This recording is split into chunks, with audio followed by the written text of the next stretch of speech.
In just few days of war, over $10 billion has already been spent, a number so massive it exceeds 60% of Iran's entire GDP for the same period.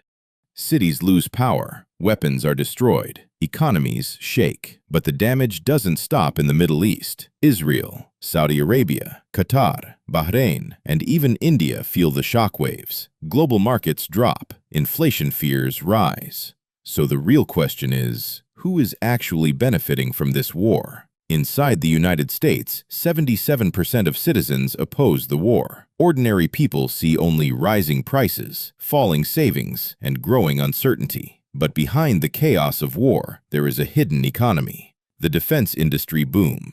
Lockheed Martin, the company behind the F-35 fighter jet and Patriot missile systems. Since the conflict began, its stock price has risen 3.3%, $40 million market value increase. War may destroy nations, but for some companies, it creates profit. Raytheon War Industry, manufacturer of the Patriot air defense system and Sidewinder missiles. Since the war began, its stock has surged 4.7%, $13 billion market cap increase. One conflict, one company, $10.8 billion to $12 billion US dollars. Stealth profits. Northrop Grumman. The company is behind some of the world's most advanced stealth technology. Since the conflict began, its stock has climbed 6%, $50 billion market value gain. Scene 6. The big picture. Combined, these three defense giants have gained nearly $20 billion to $22 billion in market value, almost enough to offset the entire cost of the war. Meanwhile, global stock markets have fallen by nearly 4%. Average investors lose money, while the war industry grows richer.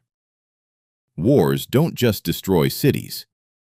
They create massive demand for weapons, more missiles, more fighter jets, more military contracts. As long as conflicts continue, profits continue. The longer the war lasts, the more profitable it becomes. War destroys cities. It destroys economies. It destroys lives. But for a small group of companies, war becomes a business model. War for nations, profit for corporations. And while the world pays the price, the war industry collects the reward.